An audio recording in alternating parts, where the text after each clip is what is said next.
Assalamualaikum warahmatullahi wabarakatuh.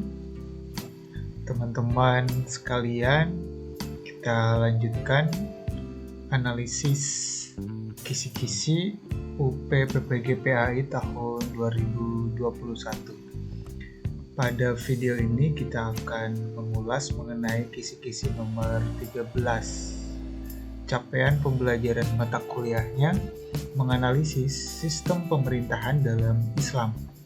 Bahan kajiannya sistem pemerintahan dalam Islam. Subbahan kajiannya untuk kisi-kisi nomor 13 konsep pemerintahan dalam Islam.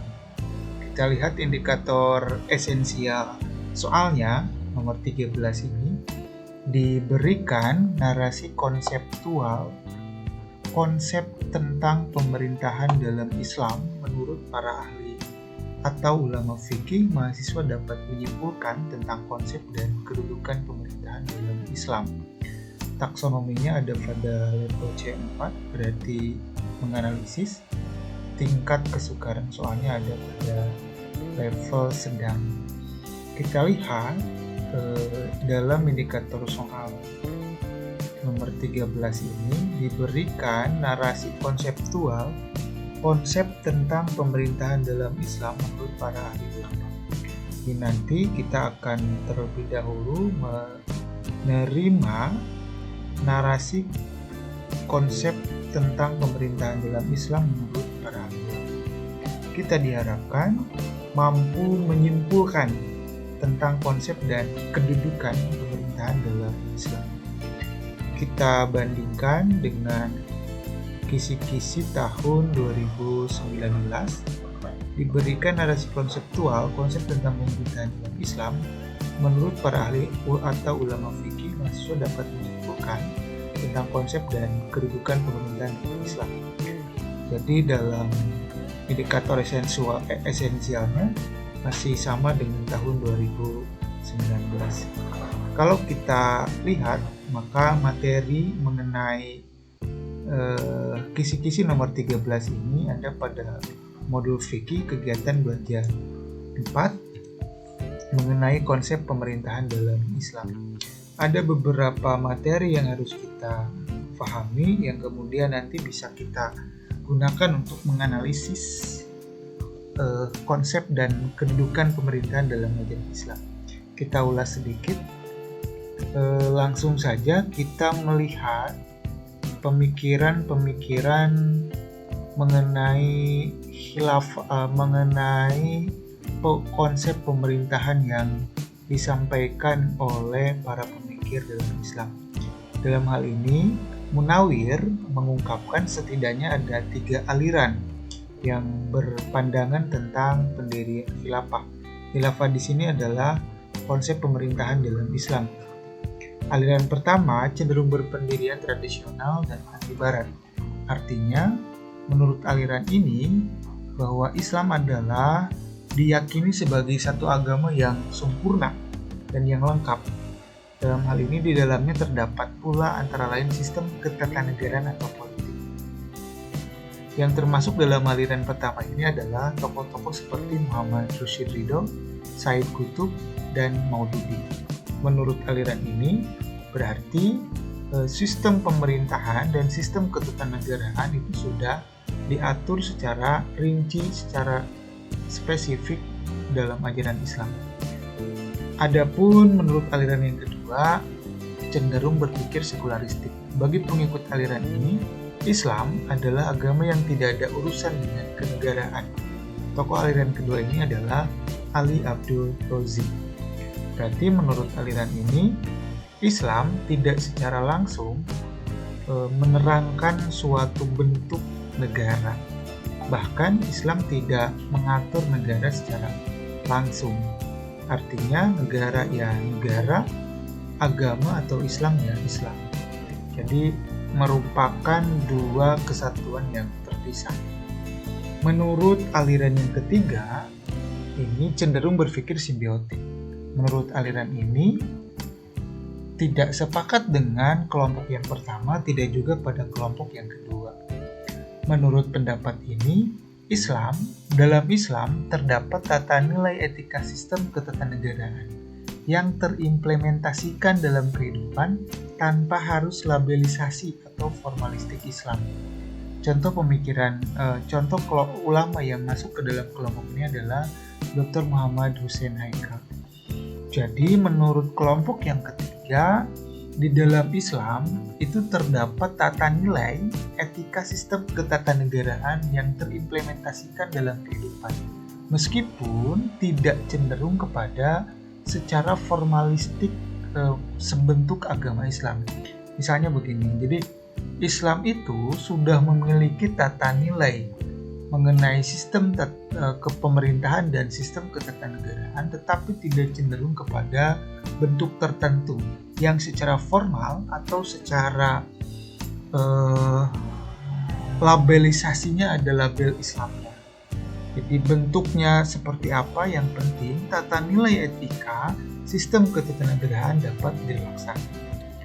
Dalam hal ini, menurut aliran yang ketiga berarti yang menghukumi bahwa Negara Kesatuan Republik Indonesia itu sudah cocok dengan Islam. Artinya sistem tata nilai etika dan ketatanegaraan dan kepemerintahan itu sudah bisa terimplementasikan dalam Negara Kesatuan Republik Indonesia, meskipun tidak ada label Islam di situ.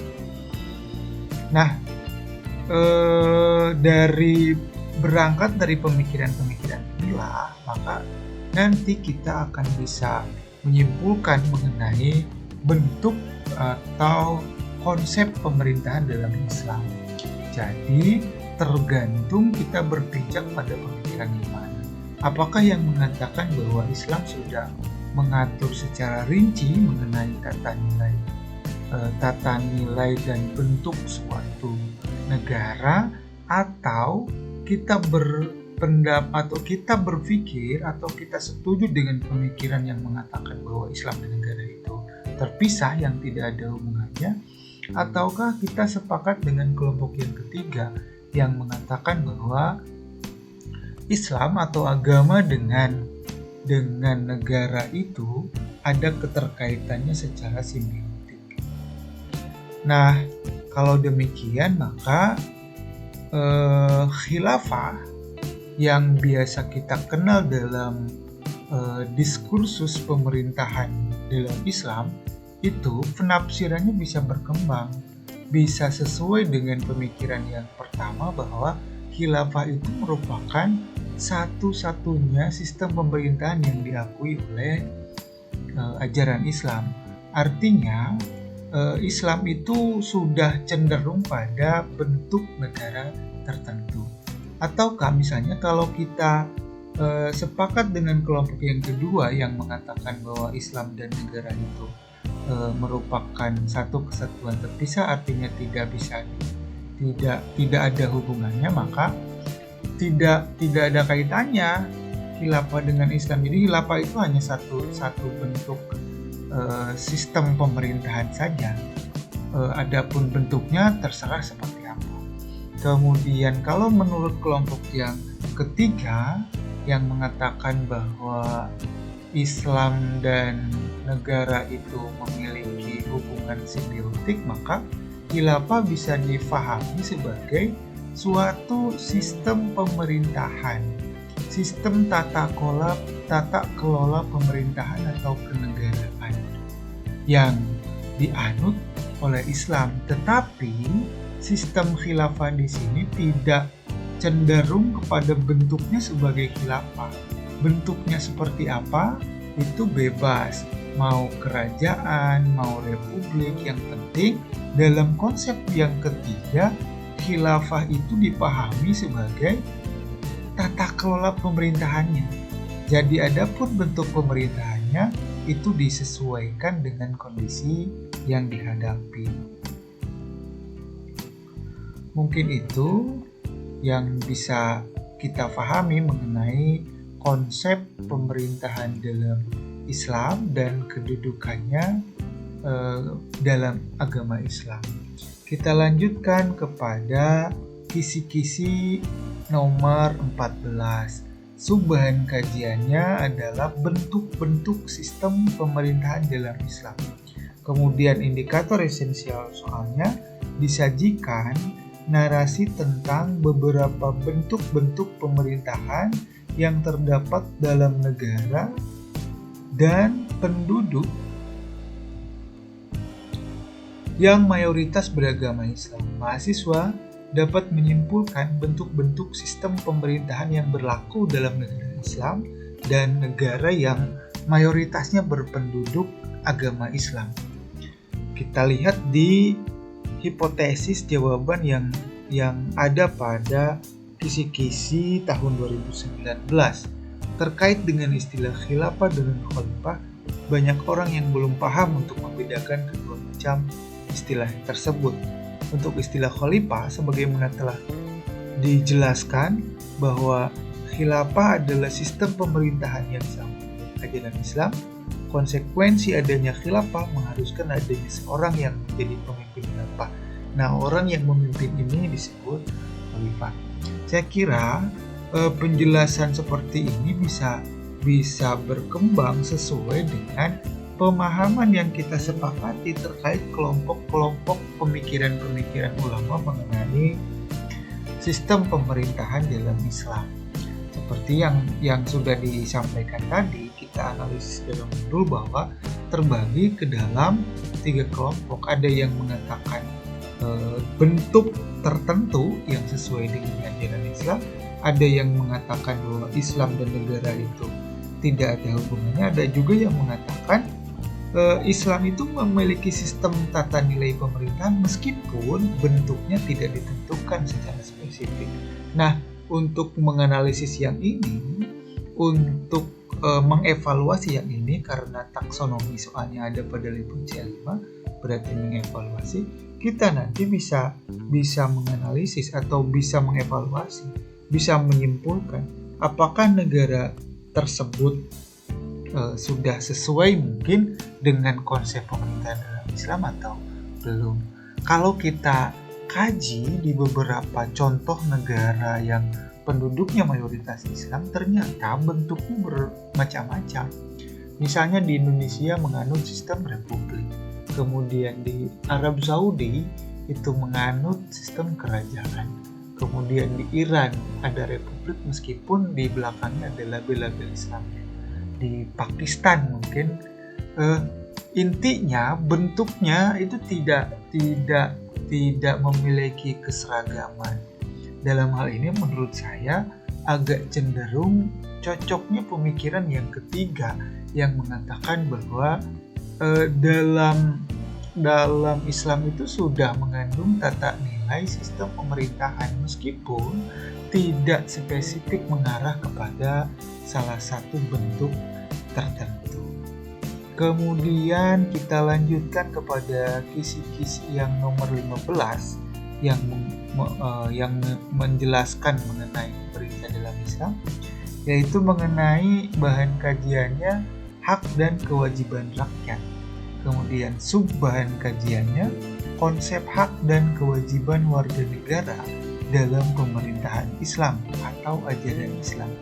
Indikator esensial soalnya adalah disajikan narasi konseptual terkait dengan hak dan kewajiban negara dalam pemerintahan Islam atau ajaran Islam.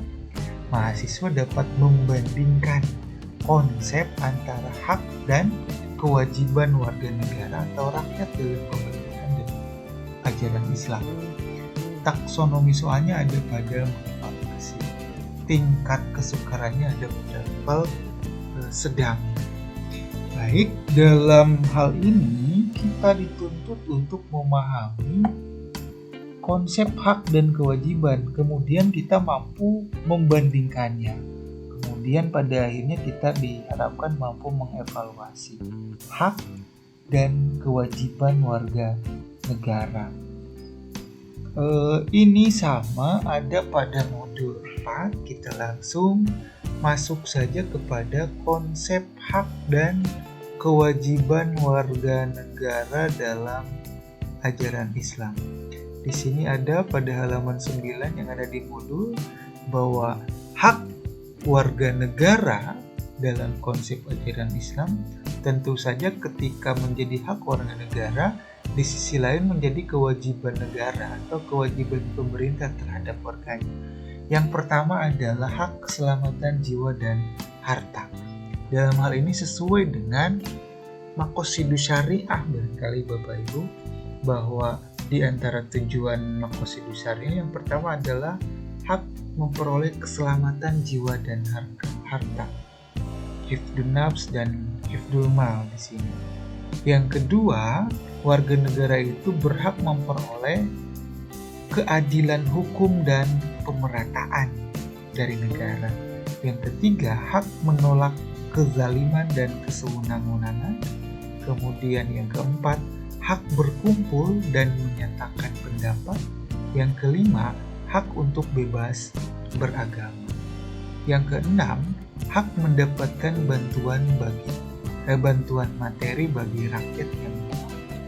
Dalam konteks ini, maka saya kira hak-hak ini sudah terpenuhi jika kita berbicara dengan negara Republik Indonesia. Meskipun bisa mengundang perdebatan jika kita kaji lebih dalam. Yang kedua, kita lihat kewajiban rakyat kepada kepala negara atau kepada negara secara umum, artinya hak negara dari rakyatnya. Yang pertama, rakyat wajib taat kepada khalifah. Dalam hal ini khalifah itu pemimpin. Berarti pemimpin berhak untuk ditaati. Yang kedua, warga negara itu wajib mentaati undang-undang dan tidak berbuat kerusakan. Yang ketiga, wajib membantu pemimpin dalam semua usaha kebaikan. Yang keempat, bersedia berkorban jiwa maupun harta dalam mempertahankan dan membelanya. Kemudian yang kelima, menjaga persatuan dan kesatuan. Nah, nanti kita mesti bisa menganalisis antara hak yang mesti diperoleh warga negara dengan kewajiban yang mesti mereka lakukan. Baik Bapak Ibu, mungkin itu yang bisa kita diskusikan pada kesempatan ini mengenai sistem pemerintahan dalam Islam. Jadi kita mesti mampu memahami, mendalami, sampai kemudian bisa menganalisis dan mengevaluasi pemikiran, menganalisis dan mengevaluasi kondisi yang nyata dengan bentuk-bentuk sistem pemerintahannya dan konsep hak dan kewajiban warga negaranya. Terima kasih, semoga bermanfaat. Nanti ke depan insya Allah kita lanjutkan dengan pembahasan soal-soal yang berbeda supaya lebih mendalam. Assalamualaikum warahmatullahi wabarakatuh.